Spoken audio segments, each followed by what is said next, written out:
TSPSC పేపర్ల leak నిందితుడు రాజశేఖర్ తల్లిదండ్రులు సంచలన వ్యాఖ్యలు చేశారు. తమ కొడుకు ఎలాంటి తప్పు చేయలేదని రాజశేఖర్ తల్లి చెప్పారు. తమ కొడుకు అమాయకత్వాన్ని ఆసరాగా చేసుకుని పేపర్ లీక్ కేసులో నిందితుడిగా మార్చారని ఆవేదన వ్యక్తం చేశారు. రాజశేఖర్ కు ఎలాంటి అవినీతి తెలియదని, తమ కొడుకు నిర్దోషి అని రాజశేఖర్ తల్లిదండ్రులు చెప్పారు. పేపర్ లీక్ కేసులో A2 నిందితుడుగా రాజశేఖర్ విదేశాల్లో ఉన్న బంధువులతో గ్రూప్ 1 రాయించినట్లు సిట్ అధికారులు గుర్తించారు. గతంలో కూడా రాజశేఖర్ అనేక పేపర్లను లీక్ చేశారని పోలీసులు చెబుతున్నారు.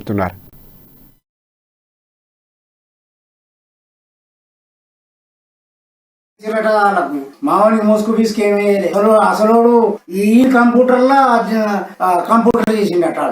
వీడు ఇటు వచ్చిండు, వీని కంప్యూటర్ వాడుకున్నాడు, వీని వాడాలని అట్లా జరిగింది. ఈయన పక్క పొంటే ఉంటాడట, మామూలు పక్క పొంటే పక్కోడట.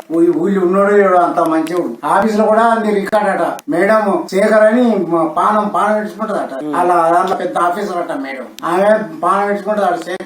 శేఖర్ ఒక గంట సేపు కనబడకుంటే శేఖర్ రా అని పిలుస్తున్నాడ. అంత పెద్ద మేడం కలెక్టర్ చేసినట మేడం. నా కొడుకు వచ్చినాక నేను పోయినా నా కొడుకు దగ్గరికి. పోయినాక ఏమైంది నాన్న అని అడిగితే, అమ్మ నేనేం చేయలేదే, ఇంటికి వచ్చి నేను వచ్చేసరికి ఇట్లా అయిందమ్మా. ఏడ్చిండు నా కొడుకు. ఏడిస్తే ఇట్లా చేయలేదని చెప్పి, ఏమో నాన్న నువ్వు తప్పు చేయవు, నువ్వు భయపడకే నాన్న, నువ్వు తప్పు చేయలేవు, భయపడక అని చెప్పి నేను చెప్పిన తప్ప అనలేదు. మళ్ళీ తర్వాత వాళ్ళు చేసింది అన్న, నువ్వు ఎట్లా చిక్కుకుంటూ బిడ్డ అని చెప్పి అన్నా. నేను కొడుకు బాగా సెన్సిటివ్, అమాయకుడు నా కొడుకు. ఎవరి జోలు కోడు, ఎవరికి ద్రోహం చేయడు.